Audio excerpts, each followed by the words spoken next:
On Thursday, September 14, 2023, the Congress observed the day as the Black Day in Goa's history.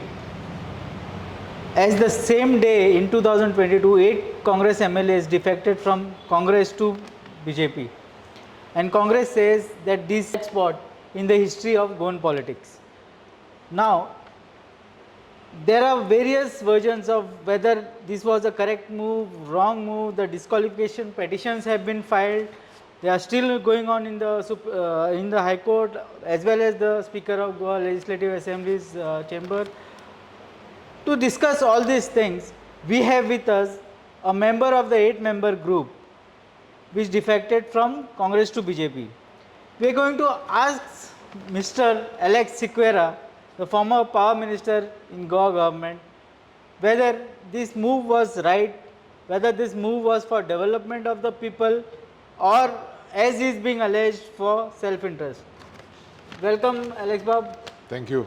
Thank you for having me on your show. Yeah, the talk of the town yesterday and today has been again the focus has shifted to the defections. How would you react to the Congress burning the effigies of the 8 MLAs yesterday, including you? See, the Congress burning effigies for me is nothing new. They've come here outside the road, on the road, and they burned my effigy. I was calm, I did not react. Burning of an effigy, I am still alive 1 year after that. Yeah. Yesterday they burned our photos. No issue, we are still alive. So what is the big deal? So I would request them do something concrete. Don't waste your time on this type of gimmicks. do you think you made a right decision 1 year back to join the BJP? I definitely did not jump overnight. Yeah. I have pondered over the issue. I have taken many a worker into confidence. I cannot say that I took all my workers into confidence because I did not do that. But I've taken many of my main people into confidence. And the reality is, whether I like it or not, if I am supposed to do something in the constituency, as far as I am concerned, the only way I could look forward to achieving whatever I had, whatever commitments I had done or whatever promises I had done during my election campaign, it was primarily through joining.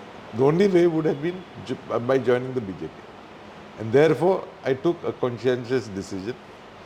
I have to admit, once I decided to join the BJP, or once I joined the BJP, I definitely have upset some people. And to them at that time, if you recall, I had apologized. Some were happy, some were upset. I once again, whoever is hurt, I apologize to them. But I can assure you, it was not for any self-interest as you have put. I have not taken a naya paise from the BJP party for joining them. And my only demand was works in my constituency, which according to me, many have been done. There are still some pending, which will be done in the course of my tenure as an MLA. What made you take this decision? Because at the fag end of your career, actually, now if you see, since 1994 you are in politics. You have been minister twice in the Congress government. Don't you think after serving the Congress for so long and being in one particular... I definitely admit that whatever I achieved was due to the blessings of the Congress party. I cannot deny that. It will be wrong on my part. But if I may say, the Congress of those years is no longer the same. There are many factors. According to me, there was many a chance to have formed the government in the last election. But there are various factors that denied the party to perform well. And therefore, I believe I was forced to take this decision. You were forced to take that decision, you are saying, but still the question remains. You said that... Having said that, Yeah. I have no regrets to have joined the BJP. You said that Congress has given you whatever you became minister during the Congress time. The Congress has done a lot for you. But defying people's mandate, I have not defied anybody's mandate. but you got elected on the Congress Might ticket. have got. But, Yeah. but as I said, I have consulted my workers. Yeah. I might have not consulted 100%, but I have definitely consulted majority of my workers. And it was a decision taken after them agreeing. Many of them said no, but many have said yes, please go ahead, because we want our commitments delivered. So you very well know that your constituency is a Christian dominated constituency in which So- does not look at BJP as their party. You are saying, What You are the saying- sentiment of the people says? whom What the sentiment of the people in your constituency says? people, as far as I believe, you see, before, No, one second. Consider this One one second, thing. I'm going if to- you I'm were a going- BJP candidate, would you have won in this constituency? I don't know, maybe I'll change the things. Maybe I have the ability next election to stand on a BJP ticket and win. So you are confident about it. I will definitely work in that direction. You said that you won, you changed over, you defected to BJP for development. In last 1 year, how many works have you been able to take up in the See, constituency? I've done a lot of things, but I'll just name few. There's a Marina English High School in Verna. For years, we were struggling to get recognition, government recognition. The first thing the Chief Minister did, he granted them government recognition. Today, that school is running on government grants. If so that was one big thing. I had committed to the villagers of Betalbati and Majorda, Utorda and Kalata that I would get underground cabling system approved. That the work has been tendered, the work order has been issued, work will start shortly. And the coastal belt that falls in my constituency, that is these areas that I mentioned, then in another few years they'll enjoy the facility of underground cabling. They won't have the problems that they face as of today. Besides that, I've got many a job granted. So things are happening, they don't work overnight. Yeah, but thing is, these works what you are talking about, like Wednesday and this one, Cruz also have got it done from the like underground cabling schools, being in the opposition. I beg your pardon. I don't think any underground cabling. That's what Cruz told us that day. No, I don't believe anything has been passed. Government might be studying, but I don't think anything is passed. Yeah, 1 year ago, on that day, were you promised a ministry? No, they've committed nothing to me. Neither a ministry nor a corporation, because Nothing. 5 of them have already been given corporations. That's fine. But only 3 of you, Michael, yourself, and Digambar Kamal, 3 are the senior politicians who have been ignored for any portfolio ministry. Or I tend to correct you. yeah, Why do you say ignored? not been looked at. Maybe they believe we deserve something better. So you are expecting something? Maybe, I don't know. I have not asked for anything. It was not a deal. Okay. It was not a deal. I have not asked for anything. So what are these allegations then that if the ministers are not given, maybe they were paid money? Well, this is what Girish Chorankar and others have been alleging. I have not heard what Mr. Girish Chorankar has said. Yeah. I only know that between me and the Chief Minister, Yeah. there was never any talk of one naya paisa. Yeah. I cannot talk on behalf of my colleagues because I have no proof to say that you took money, nor do I have any proof to say that you didn't take money. I can talk on myself. I have not been given an naya paisa. I was not promised an naya paisa. And I have never spoken to the Chief Minister in terms of money. Never spoken. My only condition was, you will give me priority to do my works. Talks of you joining BJP were always there. It had been there. And it seems when the first time the move fizzled out, you were waiting at the Siddharthi Goa for about 4-5 hours for the 8% to come in. Was it true? No, no, we were not waiting for the eighth person. Yeah. There was no question of eighth person. Because as you, I'm sure, are aware, we were just 6 of us there. We had not gone that day to join anything. We had gone to meet Mr., if I remember correctly, his name was Mr. Upendra Jadhav. Yeah. He is the Minister of Environment, Yeah, Government of correct. India. So we had gone to meet him. And we were not there for 4-5 hours. We were there for a short while. Oh, you waited till late midnight or something like that? No, I and then- didn't.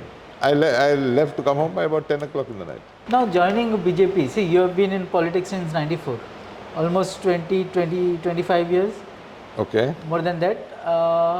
You have been in Congress throughout. How difficult or how easy it was to adjust into the BJP, because the ideologies are Definitely. totally different. I don't think ideology was a big issue for me. In the sense that if you're talking about religion, Yeah. I'm a Catholic and I will die as a Catholic. Yeah. I will not change my religion. As far as now you are a Hindu. Yeah. I don't think I have ever looked at you as he's a Hindu. Never. Never. Okay. So I think it depends on each and every one of us how we adjust. So on the religion front, I have no problems at all. As I said earlier, I have been treated warmly by members of the party. I definitely believe the Chief Minister, Mr. Tanawade, our President, walks the extra mile to make me comfortable, and which act I appreciate. Talking about BJP, as we talk about, at the national level, the parliamentary elections are scheduled to be held early next year. What do you think the India alliance is going to have an effect on the Modi government, or whether on the BJP's prospects of winning? For me to talk on that, it's a little difficult. So you are from South Goa. So see, basically, what the sentiment is. I'm coming to it. I'm coming to it. But I find it very hard to believe that they can come together. You may ask me why. Like you take a state like Kerala. Today, politics is primarily Congress versus the Communist. BJP is also slowly entering it. But if the Congress tries to compromise with the communists, or the communists try to compromise, when I say compromise, I'm talking in terms of seat sharing. Yeah. If they I'm no longer in the party, so I have really no right to talk, but I'll share my opinion. Don't you think they're going to lose a lot of workers? And I think in many a state where there are alliances, the consequence of the alliance when fighting an election is that you lose your workers. We've seen it in Goa also. So are you going to be able to come together? AAP has their ambition. Congress has their ambition. Goa Forward has its ambition. So I personally find it very difficult to come together. So that was, so you're trying to say this from the last assembly session? No, I'm talking of even today. AAP sometimes talks in terms of putting their candidate for the Lok Sabha. Okay. That they should get the South Goa seat. So there is no unanimity in... I believe it's very, very, very difficult. My question basically was at the national level. What No, do no, you think? no. So coming to the national level, even if we are having this issue that I foresee in Goa, I'm sure this is happening all over the country. I will sum up whether the opposition comes together or does not come together. Yeah. I envisage the BJP forming the next government in 2024. And the Prime Minister would be none other than Prime Minister Narendra Modi. For the fact that, you see, we cannot deny that where India is today, credit goes to him. You take recent developments. G20. Your Chandrayaan, G20. Now we have embarked on another mission. So India is progressing.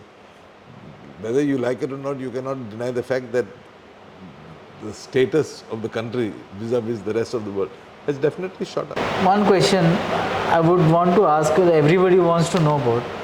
As a Catholic MLA, what impression do you have about the BJP, the apprehensions of Catholic, which is being looked at as anti-Catholic party? What do you have to say about it, being in the BJP?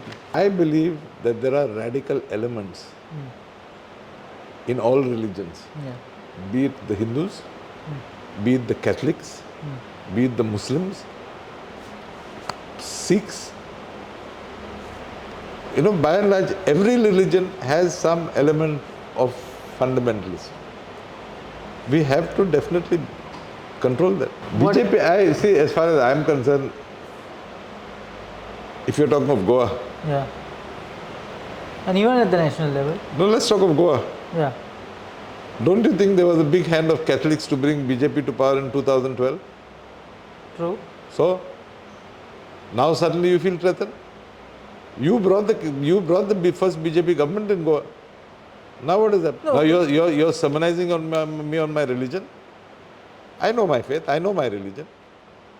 I will not sell my soul. What do you have to say about the atmosphere of these communal tensions throughout India, and especially I'm talking about Goa right now? No, if you talk of Goa, everybody is to blame. Why are you blaming the Hindu? Why are you blaming the Hindu? Have the Catholics not contributed to the tension? What have been the recent events where unfortunately a man whom I respect, Philip Neri, Cardinal Ferron, had to intervene. He had to pull them up. So on these elements that are inciting people. So you have these elements all across all religions. We have to impose self-control. Before I open my mouth, I should think 10 times what I am going to say. You don't go there and just because I've got cameras in front of me, just blast and say whatever rubbish I want to say.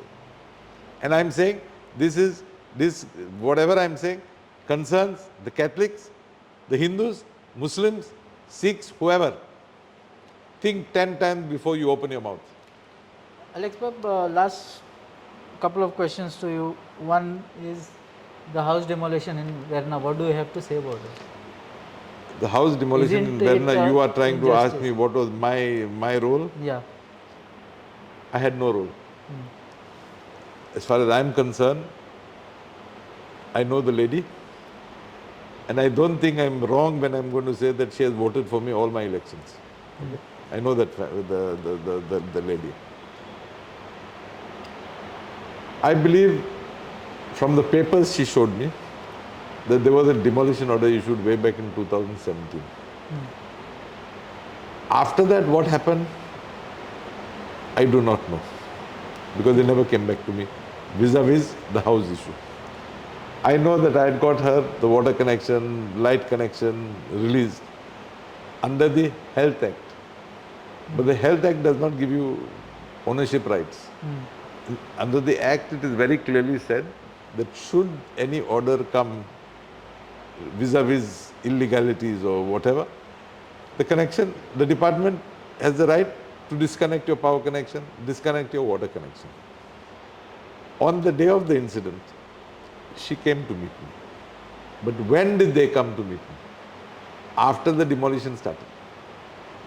After the demolition started, they came. You see, everybody is talking about, many a party like RG, for example, have gone on record saying that the demolition was done at night, at 12 o'clock in the night. You see, everybody is trying to dramatize the whole issue. The fact is the demolition started at 9:30, 10 o'clock in the morning. It was not demolished in the night. The fact is that she had encroached on a plot of 750 square meters. Nobody is talking about that size. The fact is that she had built extra rooms which she was giving out on rent. Now, nobody is talking of this also. I phoned the deputy collector, who is the SDM, and asked him, I said, what do you have to say about this demolition? He says, sir, my role is only to provide the demolition squad. They came to me with a court order and sought protection, which I have given. I asked him, I said, which department? He said, Communal. I asked the lady if she knew who had come. She said, no, Dogdan police ele, and in JCB ele. Yeah? So, after the demolition has started, there was very little I could do. So I told her, my suggestion, go to your lawyer and ask your lawyer to seek a stay order from the court to stop the demolition. Whether they went to the lawyer or didn't go to the lawyer, I do not know, because they did not return. And that side, I think the house was demolished. I believe it was wrong on the part of the concerned department or the Komdad, whoever it was, to have demolished it at this time of the year, whilst we were in the midst of the monsoons. Yeah. I believe they could have waited. They had an order. They could have waited for a few days. The world was not coming to an end. And after the rains, yes, go ahead and demolish. She says that she was not aware that they were going to demolish. I don't know the truth. Okay, but according to me, notice is at least sent to the Panchayat. Why to the Panchayat? Because the Panchayat people have to identify the structure or the location. So I don't know, because one side the Panchayat says that they were not aware about anything. Therefore, I had in my earlier interview said, we should ask the Panchayat secretary. You see, asking the Panchayats and all that, many a time these notices come last minute, and you are not aware about it.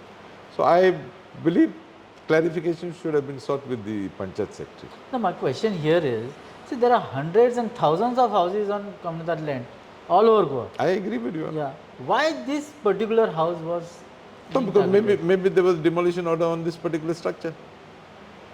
So, have you spoken to the Chief Minister at least about some rehabilitation or some help to the family? See, as far as I am concerned, I have definitely spoken to the Chief Minister. But I would like to know, you see, all these people who are dancing day and night, they're dying for them. I would like to know what is going to be their contribution.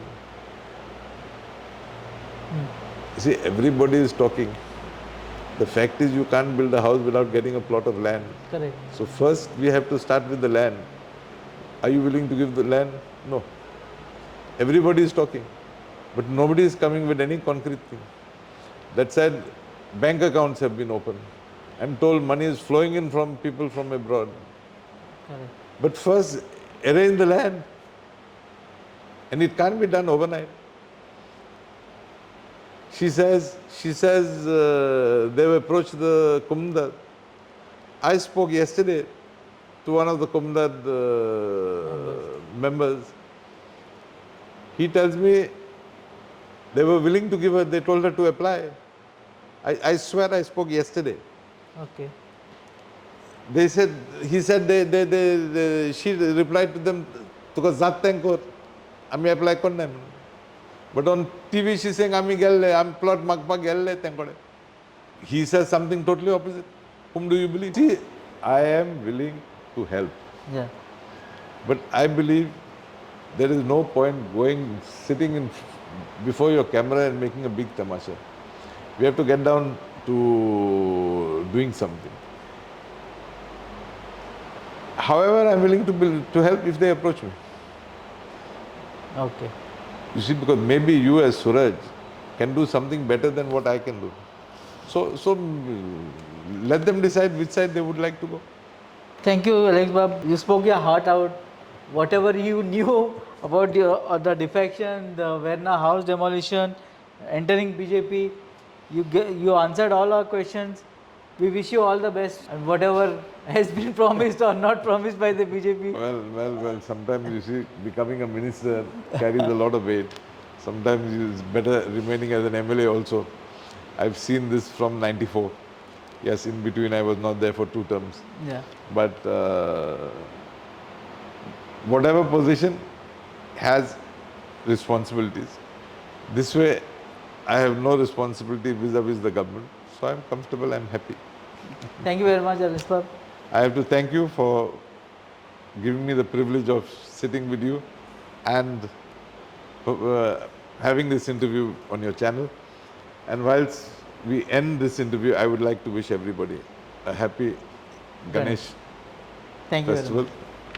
Thank you. Thank you.